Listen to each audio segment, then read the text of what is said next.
Donc, pour ceux et celles qui ne me connaissent pas, moi je suis Gaëlle Doria, je suis pneumologue à Marie-Lannelongue et je remercie de m'avoir invitée pour discuter d'un sujet malheureusement à la mode, c'est-à-dire le Covid et la transplantation pulmonaire. Je vais commencer déjà par la prévention. Alors, on ne va pas revenir sur la prévention primaire, c'est-à-dire le port de masques chirurgicaux et ou FFP2 depuis quelques semaines maintenant. Donc, vous pouvez demander à votre pneumologue d'avoir une ordonnance pour avoir des masques FFP2, surtout en ce moment, avec un taux de contamination qui est énorme, puisque c'est encore 150 000 par jour. On ne revient pas sur le gel hydroalcoolique. Et dès mars 2020, on a fortement conseillé à nos patients transplantés de pouvoir faire du télétravail quand c'était possible ou d'arrêter de travailler malheureusement pour des métiers un peu à risque et avec de forts contacts humains. On va parler aussi bien évidemment de la vaccination, des anticorps monoclonaux. Sur les traitements curatifs, on va peu en parler, David en a un petit peu parlé, mais on va voir que c'est assez compliqué chez les patients transplantés. Et puis, je vais vous donner quelques chiffres sur l'infection par la Covid, sur l'impact de la pandémie sur l'activité de greffe et l'infection par la Covid dans la cohorte de patients greffés. Alors, on est à la 5e vague et demie, pour ne pas dire la 6e. Donc, de mars 2020 à janvier 2021, on n'avait pas grand-chose à proposer aux patients transplantés, à part des corticoïdes ou des traitements à visée euh, anti-inflammatoire contre l'inflammation sévère que présentaient ces patients à ce moment-là. Et à partir de janvier 2021 est arrivée la vaccination, puis très rapidement, 4 anticorps monoclonaux, le bamlanivimab et tizivimab, qui n'a pas duré bien longtemps, il n'a même pas eu le temps d'avoir un nom, le Ronaprev, puis plus récemment l'Evusheld et le Xevudy. Alors, concernant la vaccination, elle a été recommandée dès janvier 2021, parallèlement aux personnes âgées et au personnel de santé, avec un schéma vaccinal qui, bien évidemment, a évolué au fil du temps, deux doses initialement, puis très rapidement 3 doses à partir d'avril 2021. Donc, nos patients les plus réactifs ont pu avoir un schéma vaccinal complet à partir d'avril ou mai 2021. Contrairement à la quatrième, Concernant la 4e dose, on va en rediscuter. Les recommandations de la DGS n'ont jamais été très, très claires. C'était recommandé au cas par cas, à voir avec votre médecin référent. Il n'y a pas eu de recommandation particulière sur le type de vaccin proposé aux patients transplantés, que ce soit sur Pfizer, Moderna pour les ARN messagers ou AstraZeneca, mais on va voir que quasiment tous les patients greffés en France ont eu essentiellement de l'ARN messager. Donc, l'efficacité de la vaccination chez les greffés pulmonaires, bien évidemment, ça a été très débattu. Le programme a été très incitatif de tous les centres de greffe auprès des patients à partir de 3 à 6 mois post-greffe. On était un peu inquiet au départ sur la stimulation immunitaire liée à la vaccination en post-greffe immédiat. Et en gros, il n'y a pas eu plus d'événements type rejet quand on vaccinait les patients entre 3 et 6 mois en post-greffe. Par contre, l'efficacité vaccinale, on va voir, a été plutôt assez faible chez ces patients-là.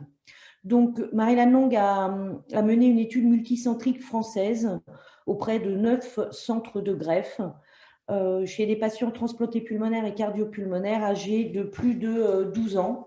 Et l'objectif de cette étude était d'évaluer l'efficacité de la vaccination après 3 doses, donc un schéma vaccinal complet sans infection par la Covid, c'est-à-dire qu'on excluait les patients qui avaient été infectés antérieurement. C'est une étude qui a été faite durant toute l'année 2021 et la définition de la réponse vaccinale efficace, ce n'est pas nous qui l'avons inventée, c'est l'OMS. Elle est définie par un taux protecteur d'anticorps lors d'une sérologie anti-spike et pas anticorps totaux, avec un taux supérieur à 264 BAU.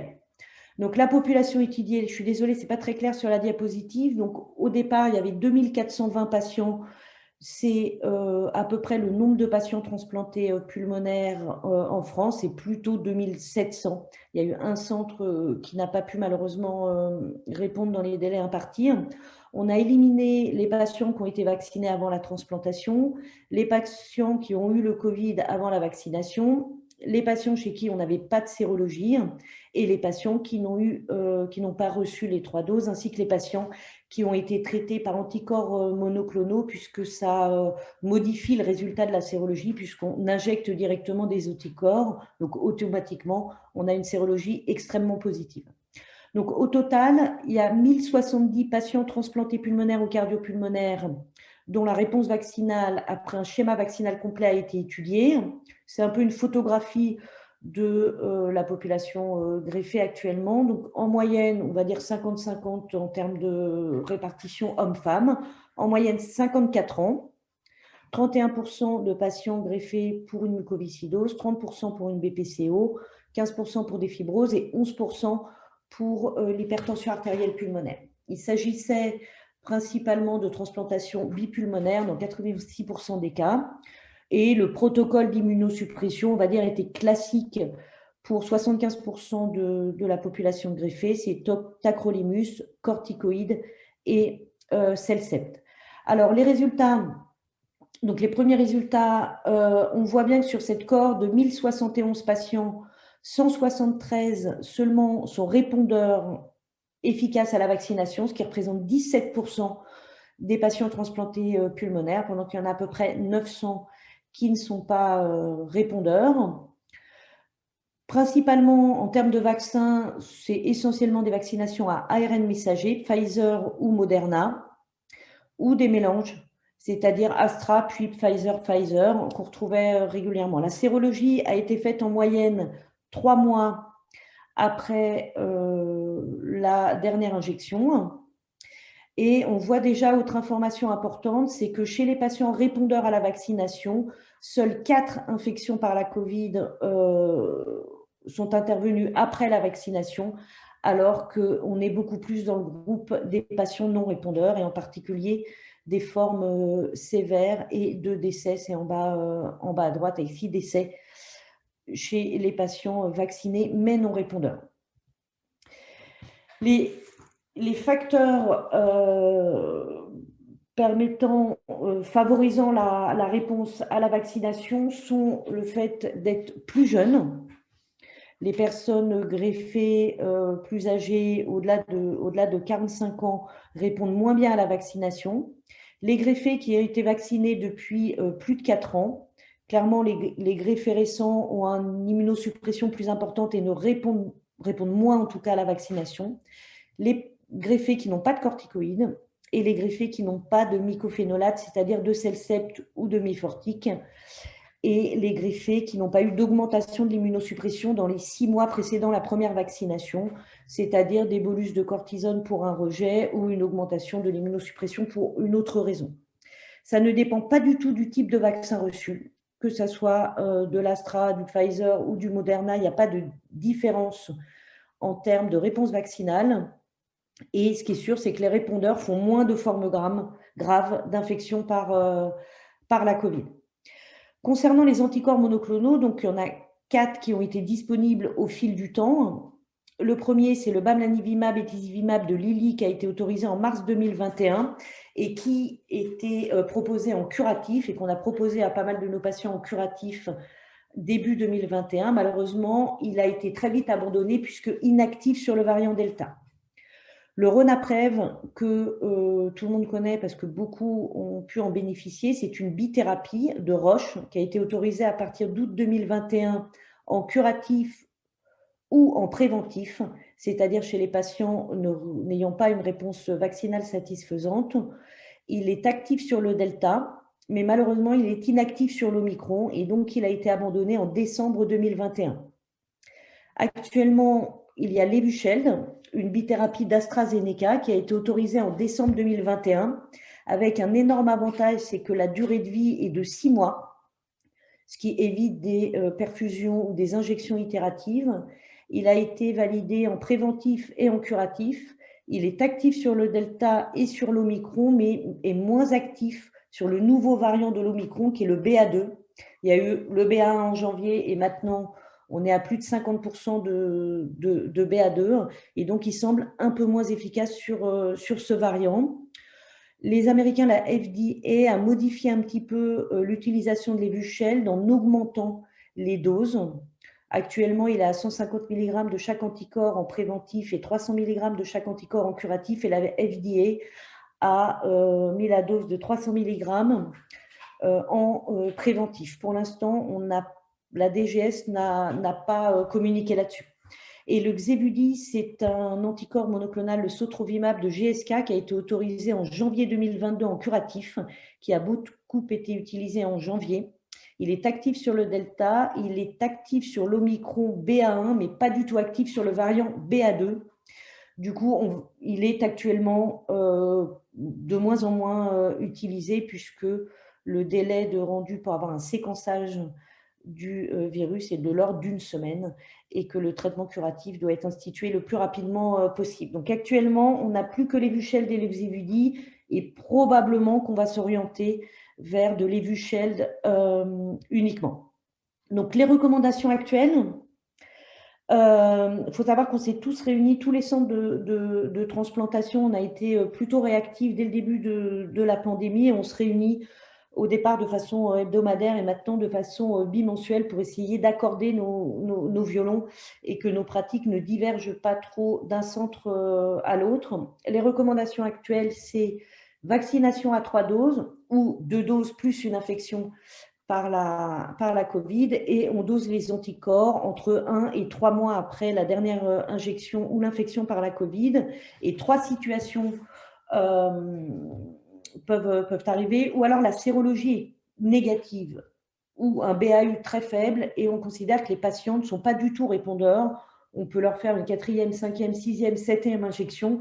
Probablement qu'ils ne répondront jamais. Ce sont des greffés dans les 4 dernières années, un peu plus âgés que la moyenne. Et dans ces cas-là, on leur propose directement des anticorps monoclonaux en préventif, c'est-à-dire l'Evusheld actuellement, qui se donne en intramusculaire. Mais j'anticipe un petit peu certaines des questions. Que fait-on si on est sous anticoagulant? Il y a possibilité de le donner par voie intraveineuse, puisque la dose curative est pour le coup par voie intraveineuse. Et on fait une sérologie à 3 mois et à 6 mois. Deuxième configuration possible, la sérologie est intermédiaire, c'est-à-dire que les patients ont un peu répondu, mais pas de façon significative. Et dans ces cas-là, on peut proposer 2 choses. Ou alors, on fait des anticorps monoclonaux en préventif pour augmenter artificiellement le taux d'anticorps et limiter les formes graves. Ou alors, on propose une 4e dose. Et on fait une sérologie à 1 mois. Si à 1 mois, la sérologie est toujours entre 30 et 264 de BAU, ben on repart dans cette même situation et on peut proposer éventuellement une 5e dose ou des anticorps monoclonaux. Et on contrôle la sérologie. Si le taux d'anticorps est protecteur, c'est-à-dire au-delà de 264 de BAU, dans ces cas-là, on propose une surveillance tous les mois ou tous les 2 mois. Là, ce n'est pas très bien codifié, mais en tout cas, on sait que normalement, les taux d'anticorps va diminuer au fil du temps. Et donc, on conseille aux patients de faire des sérologies itératives. Et si jamais le taux d'anticorps baisse et repasse entre 30 et 264 de BAU, dans ces cas-là, on leur propose les anticorps monoclonaux en préventif. Concernant les traitements curatifs, donc on vient d'en parler, il y a les anticorps monoclonaux qu'on propose dans les 5 premiers jours après le début des symptômes. Le Paxlovid, David en a déjà parlé, c'est efficace, sauf qu'il y a beaucoup trop d'interactions avec les antirejets et donc ce n'est pas utilisable chez les patients transplantés. Le Remdesivir, l'efficacité est incertaine et en particulier dans la population de greffés. On l'a très peu utilisé à Marie-Lannelongue pour dire qu'on ne l'a pas utilisé. D'autres centres de greffe l'ont proposé à certains de leurs patients avec des résultats intermédiaires, on va dire.